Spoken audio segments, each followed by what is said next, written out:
Page 370 continued. 4. Interwar poetry. The Georgian poetry was mainly experimental. It was partly based upon tradition as well. After the war, there was the search for a new tradition. The general picture of our period is then one of uncertainty and experiment, of a desire for the establishment of a tradition, but of doubt where it is to be found. The decadents quickly give way to the Georgians, who are in turn attacked by the images, and the latter, after a brief existence, disappeared as a school. In this quest for a new tradition, Yeats evolves a positive philosophy, and within the limits of the conventional poetic forms, both he and Bridges experiment with new rhythmic patterns. The position of contemporary poetry was clearly stated by Bridges in a review in the Times Literary Supplement in 1912. He wrote, quote, "There are abundant signs, signs, that English syllabic verse has long been in the stage of artistic exhaustion of form, which follows great artistic effort." Stop, unquote. It remained for the post-war poets, with the work of Yeats, Hopkins, Irvine, and the images before them, to carry further his struggle to create a new poetic tradition. The chief points of this era are as follows. Para A. The attack of imagism on the Georgians. Before the first volume of Georgian poetry appeared, the seeds of revolt against its ideals were being sown in the lectures of T.E. Hume, Hulme, 1883 to 1917, who, though he wrote only 5 short poems himself, has exercised a profound influence on English poetry. Reacting against the facility and looseness of texture of much Georgian poetry, Hume insisted that poetry should restrict itself to the world perceived by the senses and to the presentation of its themes in a succession of concise, clearly visualized concrete images, accurate in detail and precise in significance. He also advocated the use of vers libre with its unlimited freedom and its rhythms approaching more closely to those of everyday speech than to those of conventional verse patterns.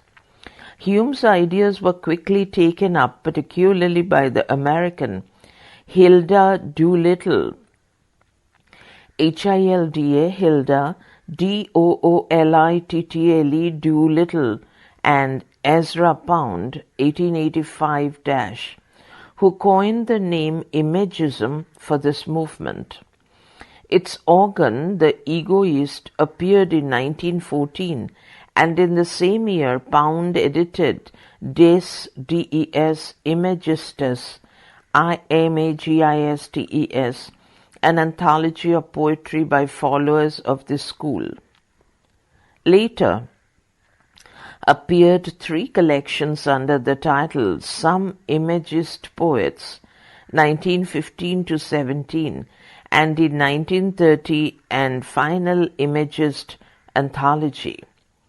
The pursuit of the sequence of very concise images and the use of vers libre often led to obscurity and license, and the movement was strongly criticized and quickly died out. Yet, Hume's conception of the clearly visualized concrete image is one of the most distinctive underlying ideas of later poetry, page 371, and its effect is seen particularly clearly in the work of T.S. Eliot and the poets of the 30s. A prominent English member of the Imagist school was Richard Aldington. Para B. The quest for stability. The hopes for a brave new world so quickly dissipated in 1918 gave way to the disillusionment and despair which found their supreme expression in The Waste Land 1922 and The Hollow Men 1925. A new awareness of sociological factors enabled the writers of this period to, quote, perceive a disintegrating culture with no positive values to replace it, stop. There was need for a new world, for a new outlook on life, stop. As yet, a political answer to this problem had not penetrated into poetry to any extent. It did not do so until the appearance of the Arden School, stop. There is no unquote mark. Para. The picture of the interwar years is, then, one of continued uncertainty and experiment in an age well described in the title of Auden's collection. The Age of Anxiety, which was not, however, published until 1948. There was still no strongly established poetic tradition to compare in stability with that of the Victorian age, but at least the interwar poets had passed through the despair of the middle 20s and had produced something like a constructive approach to life. In such an age, it is natural to find a great proportion of didactic verse, but even in the work of those poets who devoted themselves most wholeheartedly to finding a solution to the problems of a perplexed generation, we find lyric poetry of great intrinsic value.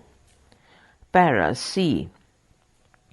The, quote, difficulty, unquote, or modern poetry. Such an emphasis on the evolution of new forms had obvious dangers, chief among them a lack of proportion which elevated from above substance and a glorification of eccentricity for its own sake.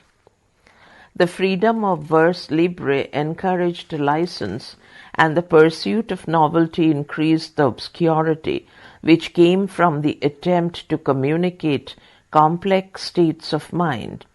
Much of the poetry of the period is admittedly difficult, and poetry was in danger of becoming an art for the initiated few. This trend was emphasized by the popularity of the metaphysical conceit which accompanied the rebirth of interest in Donne and his fellows, the growing use of symbolism under the influence of Yeats and the French symbolists, and the imitation of the elusiveness of the early Eliot. On the question of difficulty, Eliot himself wrote, quote, we can only say that it appears likely that poets in our civilization, as it exists at present, must be difficult, stop.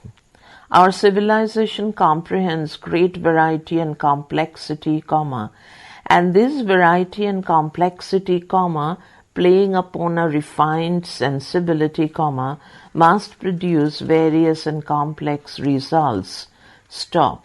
The poet must become more and more comprehensive, more elusive, more indirect, in order to force, to dislocate, if necessary, language into his meaning, stop, unquote.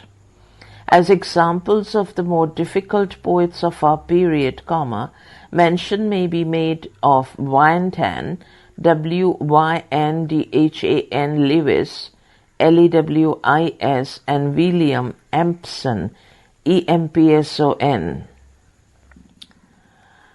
Para D. Psychology and politics. Already in the 20s, the new interest in psychological research had turned poets to a deeper investigation of the hidden impulses of man.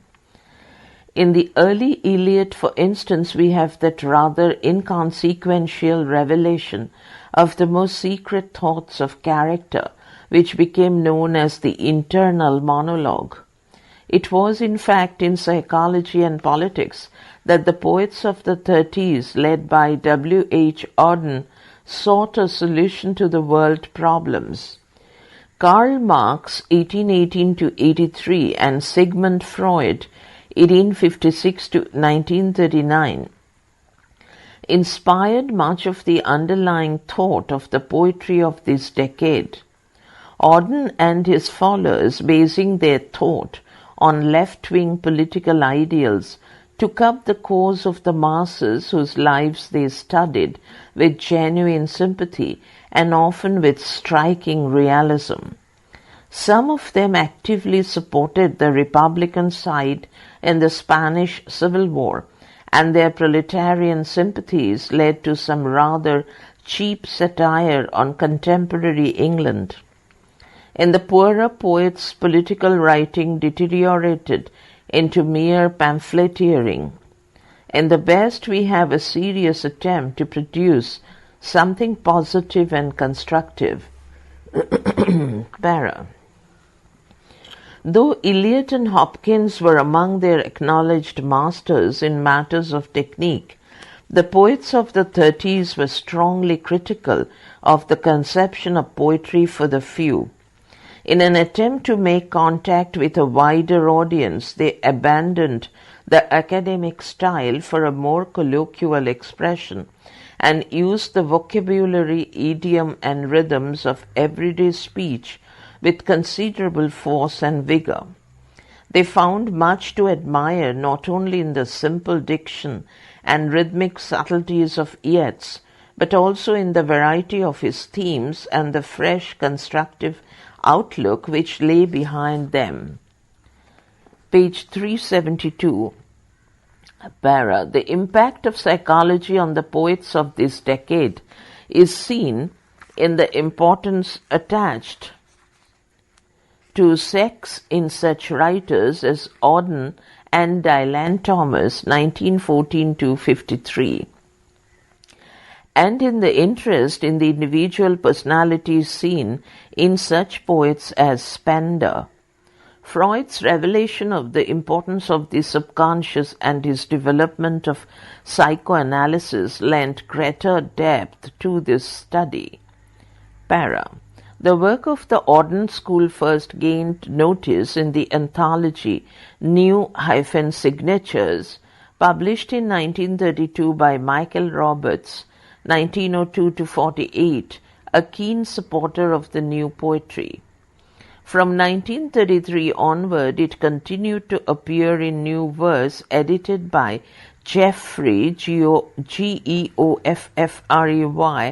Grigson, Grigson, a magazine which also published the work of such widely differing poets as Dylan Thomas, George Barker, and David Gascoigne, Gascoyne.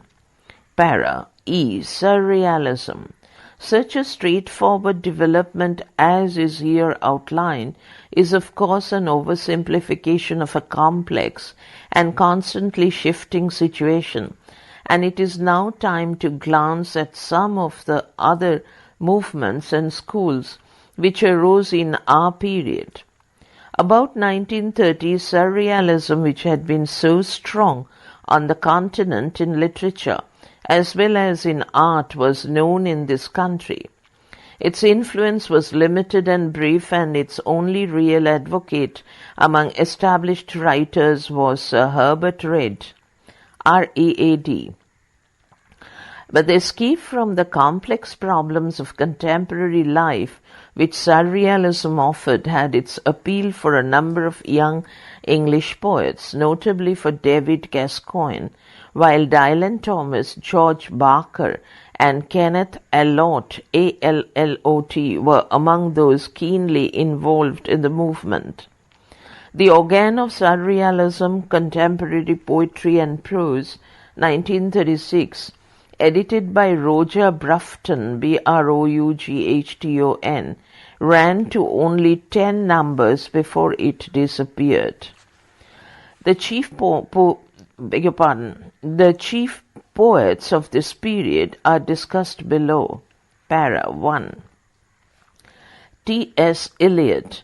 His first volume of verse, Prufrock, Prufrock, and Other Observations, 1917, portrays in contemptuous and often wittily ironical satire the boredom, emptiness, and pessimism of its own day. The poet tries to plumb the less savory depths of contemporary life in a series of sordid episodes.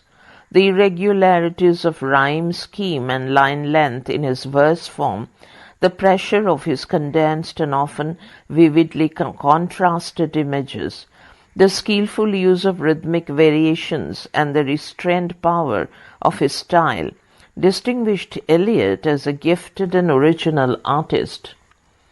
Poems 1920 is in much the same mood, but as often happens in Eliot, the verse form is completely changed, the irregular verse paragraph giving place to a 4-line stanza rhyming A, B, C, D.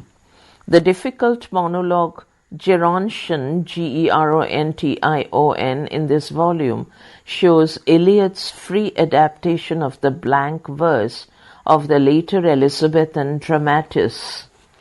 Para. His much-discussed poem, The Waste Land, 1922, made a tremendous impact on the post-war generation and is considered one of the most important documents of its age. The poem is difficult to understand in detail, but its general aim is clear. Based on the legend of the Fisher King in the Arthurian cycle, it presents modern London as an arid wasteland. The poem is built around the symbols of drought, D-R-O-U-G-H-T, and flood, representing death and rebirth, and this fundamental idea is referred to throughout. Other symbols in the poem are, however, not capable of precise explanation.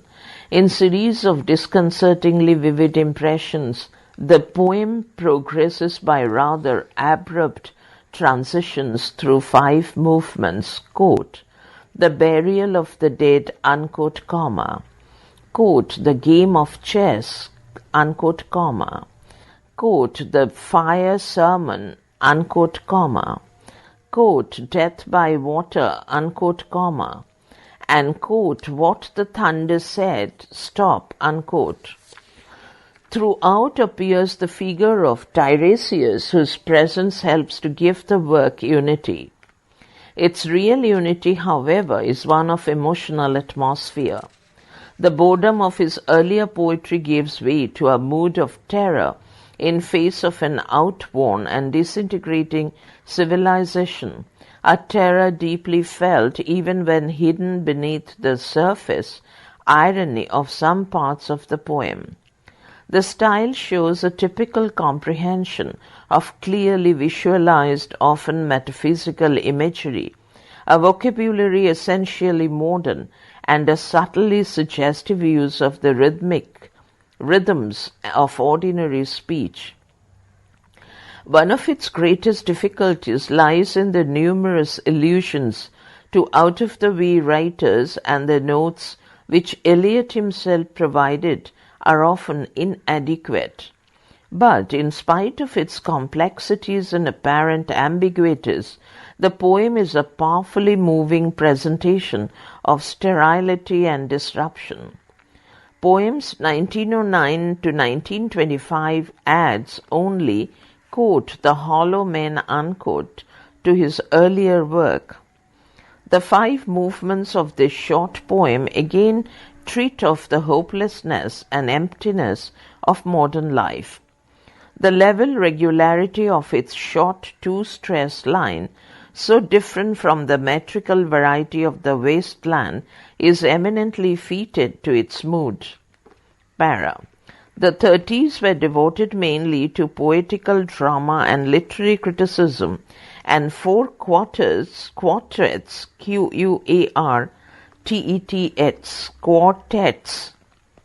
1944, contains his next and most recent non-dramatic poetry, page 373.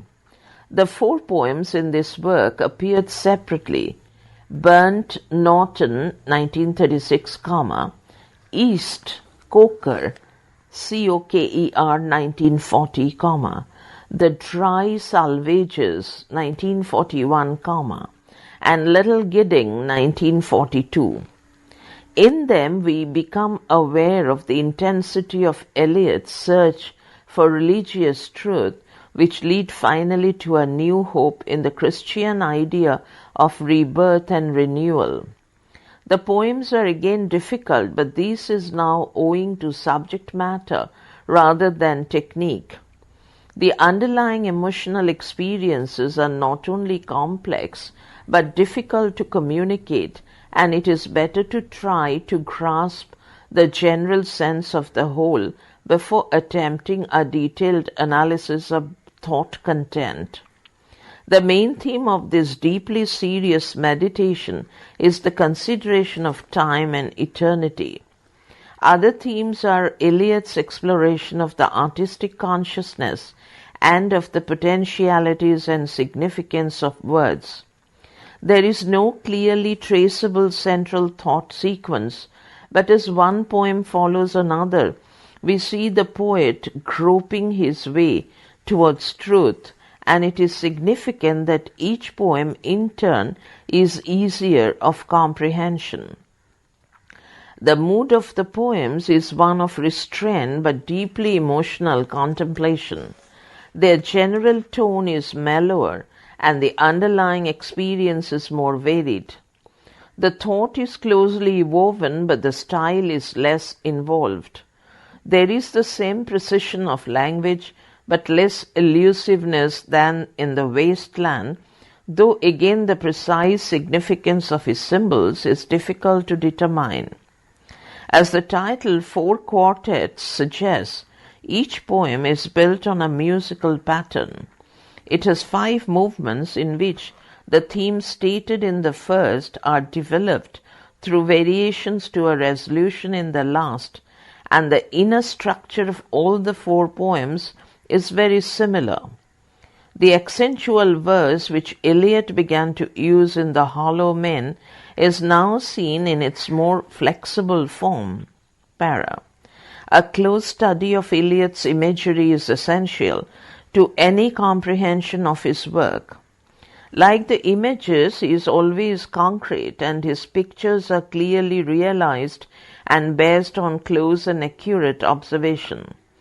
Many images, such as those of the sea, appear time and again with different effects, and in 4 quartets the development of the poem can best be traced in the changing significance of recurrent images. Eliot shows a particular fondness of the metaphysical conceit, conceit, with its blend of emotion and intellect. Para 2. W. H. Auden, 1907. As the leader of the poets of the 30s, Auden is of considerable importance. He came under the influence of Hopkins and Eliot, and like the latter, he was deeply aware of the hollowness of the disintegrating post-war civilization. But unlike Eliot, Auden found his solution to the world's problems in left-wing political ideologies. A spokesman of the masses whom he studied with warm understanding and deep insight, Auden shows clearly in his early poetry a faith in violent social revolution as a means to a better order. His latest poems, however, reveal a new note of mysticism in his approach to human problems. He has attempted with considerable success to prevent poetry from becoming exclusively, quote, highbrow, unquote, and has found his subjects among the everyday, often sordid realities of a diseased social order. Other modern influences strongly felt in his poetry are those of the psychologists, particularly of Freud, and Auden is profoundly conscious of sex and its importance in human life. His approach to life is that of the intelligent intellectual, and he has followed Eliot in his partiality for the poetry of the metaphysical school. It is therefore of particular interest to find that much of its best work is in his exquisite and often movingly tender lyrics, where he is least concerned with his sociological theories. Para. Technically, Auden is an artist of great virtuosity, a ceaseless experimenter in verse form, with a fine ear for the rhythm and music of words. Stephen Spender himself, no mean practitioner, has described him as, quote, the most accomplished technician now writing poetry in English, unquote, stop. Essentially modern in tone, he has a wide variety of styles. Often he writes with a noisy jazziness and gaiety, often in a cynically satirical vein, and on occasion he can be slangily tough within quote. But usually he shows a delight in elliptical thought and closely packed imagery, and if his proletarianism has sometimes led him into flaws of taste, it has also led him to exploit more fully than any of his predecessors the riches and vigor of everyday idiom and vocabulary. Para 3. Stephen Spender, 1909-. A member of the Auden school, Spender was deeply aware of the suffering and unhappiness of the interwar period, and like Auden, he pinned his hopes for future on left-wing political theories. But his political faith was always involved in a struggle with his interest in the individual. Page 374. The most introspective of the poets of his school, he approaches the problems of the world through his own individual experience, and in his later poetry has shown a tendency to look more and more within himself for his poems' subjects. The majority of his poems are short lyrics, and he is at his best when shaking off his political heroics. He gives rein ariain to his very considerable lyrical gifts. He has written most movingly of the pity of war and of the emotions of the lover. It is to be regretted that he has not given fuller play to this lyrical faculty. Spender combines a subtlety of insight with an artistic sensitivity far greater than that of Auden, and has none of the stridency of the latter. In his early poetry, it is obvious that he is fully aware of the appeal of the modern age and its machinery, but his is a sensuous imagination, and his appeal more often to the feelings than the intellect.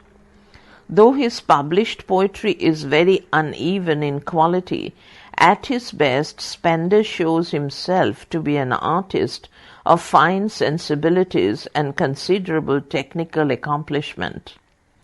His poetry is to be found in Poems 1933, Vienna 1933, The Steel Center 1939, Ruins and Visions 1942, Poems of Dedication 1946, The Edge of Being 1949.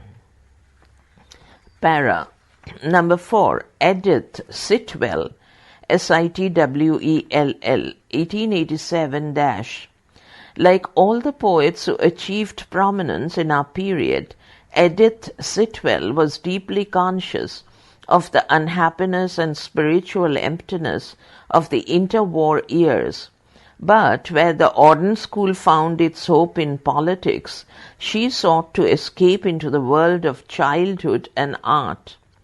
She shares with her brothers a nostalgic regret for the culture whose disappearance she was called upon to witness, and all her writing reflects her aristocratic background and outlook.